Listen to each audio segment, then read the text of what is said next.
Bonjour les amis, j'espère que vous êtes en pleine forme et que vous êtes bien à l'abri de la chaleur. Alors je reviens vers vous après une période assez longue d'introspection. Et quand je suis sortie de mon introspection, j'ai dû passer tout de suite à l'action, donc j'ai mis un temps, voilà, je crois que ça fait à peu près 2 mois que je n'ai pas fait de vidéo, donc je voulais vous donner des petites nouvelles. Et je voulais partager avec vous une expérience que j'ai rencontrée en méditation que je n'avais pas encore vue sous cet angle-là à travers mes différentes pratiques de méditation depuis de nombreuses années maintenant. Alors ces méditations pardon, que j'ai trouvées sur YouTube avec le courant Indigo, voilà, qui sont très connus, et c'était sur les peurs. Et on chemine dans la détente, dans la relaxation. C'est une méditation guidée et on doit se trouver un lieu ressource. Donc le lieu ressource était assez parlant pour moi, où je me trouvais. Et on doit prendre place de ce lieu ressource. On a une habitation, un chalet, où on s'installe et on se met à l'aise. Et ben, c'est ce que j'ai fait, voilà, tout était bien en place, bien décoré, avec ce dont j'ai besoin pour me sentir confortablement installée et en sécurité. Et quand on est prêt, à la porte de ce chalet, vient toquer la partie de nous qui a les peurs. Voilà, c'est comme si on avait fait une dissociation. Il y a nous et la part de nous qui porte les peurs. Et donc cette part de nous, à un moment donné, elle a la porte, il faut la faire entrer. Et c'était assez troublant parce que ma part, donc comme mon double, qui lui avait ses peurs, devait rentrer. Et en fait, c'était une part, mais très très grande. Pour passer la porte, la part a dû se pencher, enfin ce double a dû se pencher et était vraiment très impressionnant. Et on l'installe, on papote, comment dire, oui, comme quand on reçoit un ami, quoi. On s'installe et puis on parle et on fait comprendre à cette part que on la remercie beaucoup pour tout, pour sa présence et de veiller sur nous et voilà, d'avoir installé une forteresse autour de nous, mais qu'il y a des croyances, des programmations, des choses qui étaient bonnes à un certain moment qu'il faut maintenant lâcher. Ce qu'on a pu vivre dans le passé n'est plus forcément, on n'a plus besoin d'activer toujours les mêmes peurs. Et dans le coup, à la fin, à force de parler avec ce double, ça a été quand même assez rapide et cette partie est devenue toute petite comme une puce. Donc voilà, je pense que le travail a été vraiment très très libérateur. Ça m'a énormément parlé, le lieu ressource, comment ça s'est passé, cette part de moi qui était énorme dans ses peurs, mais j'ai cru que c'était une blague. Comment ça se fait qu'il y ait cette part-là, je l'avais sous-estimée. Bon, elle est revenue après à une taille beaucoup plus facile à gérer. Et cette méditation a ouvert la porte à des semaines d'introspection. Donc, j'ai continué bien sûr à œuvrer dans mes diverses obligations quotidiennes, mais j'avais mis en pause les vidéos. Donc, voilà, peut-être que vous avez vécu vous aussi une période d'introspection et qu'elle a répondu à pas mal de vos questionnements. Je l'espère, du moins. Je voulais également vous parler, ah oui, ce week-end aussi, de mon expérience de ce week-end. Le week-end dernier, j'ai fait un salon. Je ne fais jamais de salon. C'est pas vraiment en plus un salon dans les termes qu'on l'entend, un salon bien-être, pardon. Ça se passe en extérieur, c'est une pharmacie qui l'organise, donc il y a tout un cadre pour pas que ça tourne autour d'un festival de perchés, dit très vulgairement parce qu'il y a beaucoup de personnes qui pensent ça, alors que quand on paraît perché, c'est justement parce qu'on est bien ancré dans notre réalité, qu'on s'est aperçu de beaucoup de choses et que quand on vient à les nommer, ça dérange. Donc voilà, on est plus ou moins des farfelus, voilà, peu importe. Chacun y va de son opinion et de sa croyance. Mais dans le coup, voilà, je n'ai jamais fait de salon. Et en 6 ans d'activité, et là maintenant je suis dans mon année 11-2. Donc je pense que c'était le moment pour moi. Donc ce salon, je l'avais fait... Enfin ce salon, oui, cette approche autour de la santé. J'avais fait 2 années consécutives, c'était juste au moment du Covid. Et puis j'avais arrêté, je n'avais plus fait d'autres interventions de ce genre. Et d'un coup, ce week-end, je suis retournée à cette organisation. Et ça a été incroyable. Incroyable parce que c'était ouvert au public uniquement l'après-midi, de 14h jusqu'à 21h. Et déjà, le format est très sympa. Ça permettait d'être dans une autre dynamique aussi, plutôt que sur toute la journée. C'était plutôt tiré sur la soirée et c'était très sympa, toute l'après-midi et la soirée. Et je n'ai pas décollé... Alors, c'est un tout petit village, hein, là où c'était organisé. Enfin, oui, c'est pas une grande ville. Je n'ai pas décollé de mon stand, de l'ouverture, de 14h jusqu'à 19h30. J'ai été la dernière à partir. J'ai eu du monde non-stop. Et en fait, ce que je proposais au stand, c'était une approche de la lithothérapie et comment prendre soin de sa pierre et par un tirage de cartes amener à avoir éventuellement un message d'une pierre et un rituel de libération. Alors, ce que j'avais prévu, ça s'est passé. J'avais aussi mis en exposition les bijoux que je vendais, que j'ai créés en lithothérapie. Mais je me suis retrouvée à faire carrément des consultations. Alors par rapport au format que j'ai au cabinet, elles étaient express, ça durait 30 minutes chacune. Et avec des problématiques, avec des choses, j'avais emmené des huiles essentielles et ça a été incroyable parce que ça a répondu aux demandes, ça a intrigué les gens, ce que je proposais, comment je le proposais et il y avait la queue devant mon stand. Donc je n'avais jamais vu ça, je me suis dit waouh, alors là c'était chouette que les gens soient curieux, soient intrigués et qu'on ait cet échange entre nous. Donc j'ai trouvé ça très sympa et dans le coup ça me donne l'idée de mettre des choses en place dans les mois à venir du même ordre. Et tout était parfaitement gratuit, l'entrée était gratuite, ce que je proposais était gratuit. Il n'y a que les personnes qui ont acheté mes bracelets qui, bien sûr, voilà, c'était vendu. Mais sinon, tous les conseils avec lesquels sont partis les gens et toute, comment dire, cette libération, parce qu'il y a eu notamment 3 personnes qui ont eu des grosses libérations en soins avec moi. Et voilà, ça faisait des formats de mini-consultations, mais en fait, on allait directement à l'essentiel, comme s'il n'y avait pas de temps à perdre, et puis on faisait ce qu'on a à faire, quoi. Et c'était très chouette parce que c'était en extérieur, ça m'a permis d'être bien ancrée, de bien me nettoyer au fur et à mesure, et j'étais pas du tout fatiguée, quoi. Arrivée le soir, j'étais vraiment... non, tout allait très très bien. Et j'étais vraiment contente du retour que les gens me faisaient et ce que les organisateurs m'ont communiqué à la fin du salon. Donc je suis heureuse que ça ait plu. Et d'un coup, je fais un autre salon demain. Donc c'est un salon pareil, en extérieur. C'est pour la fête du lotus. C'est dans la commune de Barbotan-Casaubon. Donc voilà, si vous êtes dans les coins, je vous invite à venir. Il y a plusieurs thérapeutes, il y aura des marchands locaux, il y aura des défenseurs pour la protection animale, pour le bien-être animal, le bien-être humain, et plusieurs manifestations, organisations autour de cette journée. Donc ça va être très très sympa.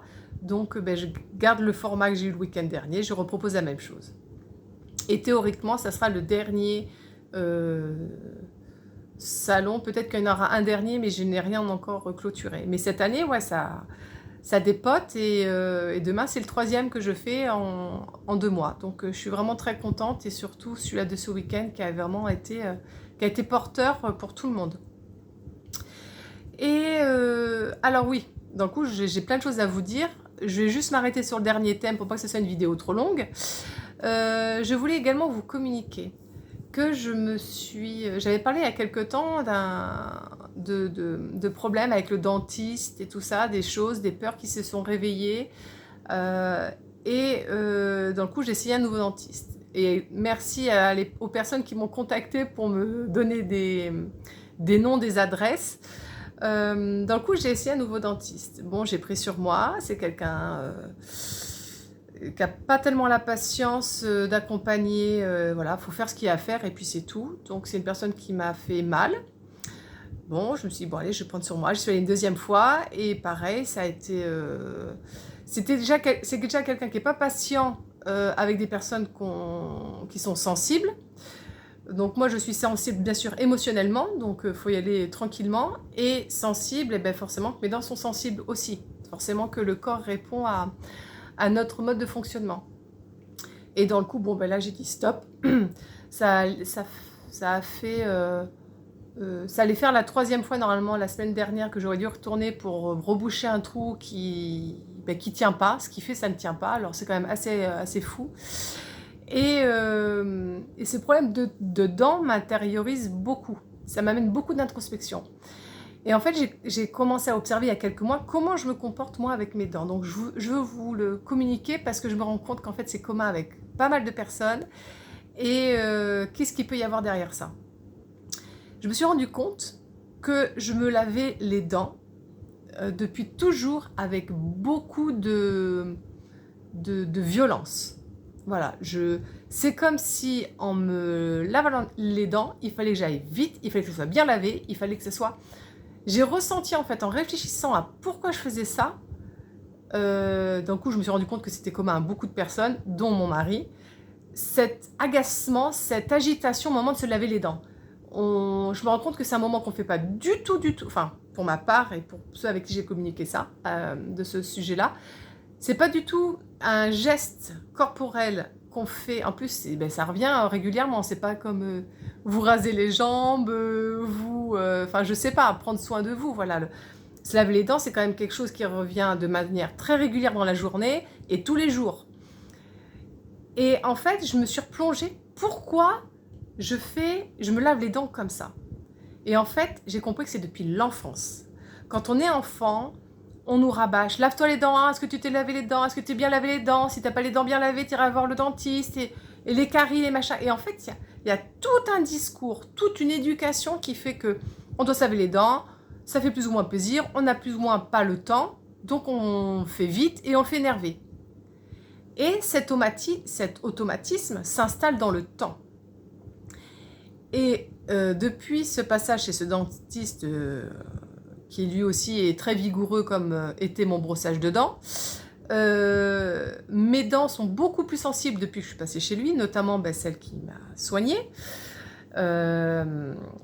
et qui a été extrêmement douloureuse malgré d'ailleurs 2 doses d'anesthésiant, donc je pense qu'il y a vraiment un problème.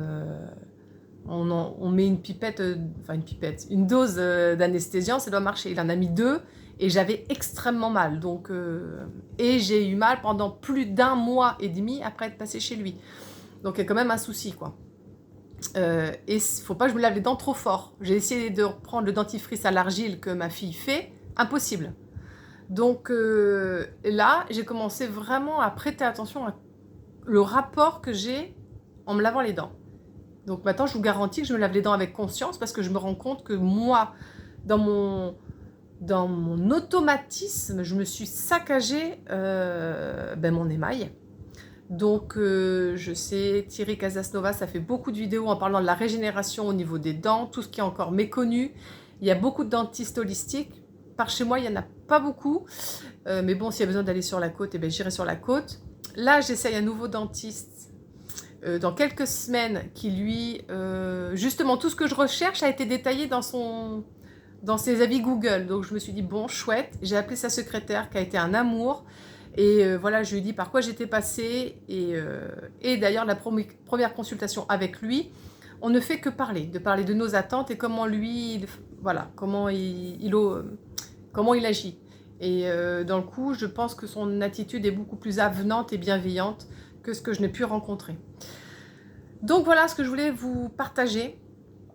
Cette grosse introspection, cette méditation sur la peur et tout ce qui a découlé comme ça pendant plusieurs semaines avec des rêves de dingue, des messages incroyables. En vous parlant des messages incroyables aussi, alors je sais que ça va pas être sympa pour les thérapeutes qui font ça, mais c'est pas grave, je vous le passe parce que moi j'ai découvert ça très très récemment.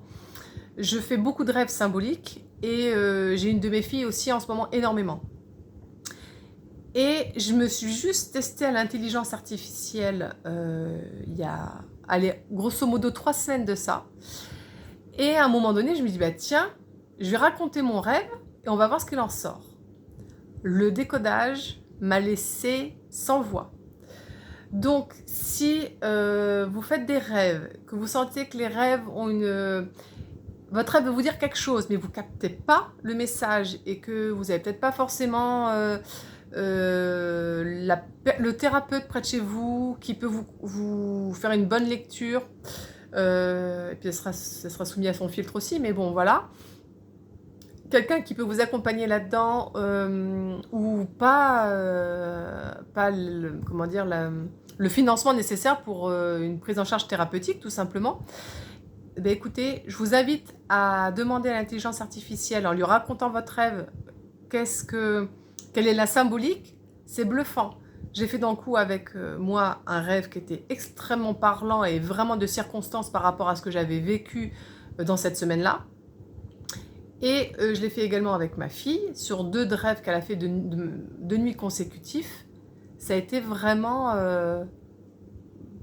bluffant. Ça m'a... Voilà, je suis restée en même temps pleine de réponses et elle aussi.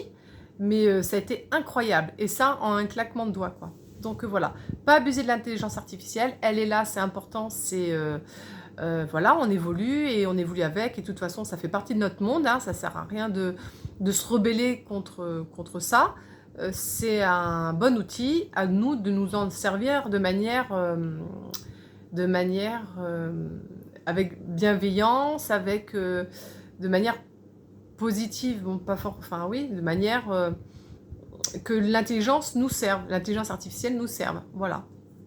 Et pas à des fins... qui pourrait servir l'intérêt, enfin qui ne serait pas porteuse pour tous, voilà. Donc, ce que je voulais communiquer d'un coup, la méditation, l'introspection, mon super retour du salon et celui-là de demain, si vous êtes dispo à Barbotan-Casaubon, ça va être super, c'est la fête du lotus, il y a plein de choses, donc je vous invite à regarder sur mes réseaux et sur internet ce qui est proposé, ça va être top. Et c'est un nouveau comité des fêtes en fait qui vient juste de se remettre, de se remonter. Et dans le coup, c'est la première année qu'ils font ça et j'avais vraiment à cœur d'y participer. Donc ça va être vraiment je sens des bonnes énergies, voilà. Et également, ben voilà, ce brossage de dents, je vous invite à vous poser la question, à vous observer comment vous lavez les dents. Est-ce que c'est un moment agréable ou c'est voilà, c'est quelque chose qu'il faut faire et on le fait et puis avec les soucis de la journée, avec les tracas de la journée, de manière automatique. Regardez comment vous faites et j'aimerais bien avoir vos retours aussi parce que je le vois autour de moi un peu comment ça se passe. Ce moment de la journée, c'est comme une décharge de tout ce qu'on peut avoir comme tension et c'est pas cool du tout pour notre émail. Donc si vous pouvez réagir avant moi, avant toutes ces années que j'ai passées à faire ça, ben voilà. C'est pour ça que j'ai à cœur de vous partager ce que je vis et ce que je traverse également. Je vous embrasse tous très fort. J'espère que vous allez passer un très beau week-end. Une très bonne fête des papas, si vous avez votre papa. Une bonne fête et au papa de vos enfants. Et je vous souhaite un bon week-end, de faire attention aux coups de chaud. Et à très vite. Promis, je ne mettrai pas autant de moi avant de faire la prochaine vidéo. Bisous tout le monde!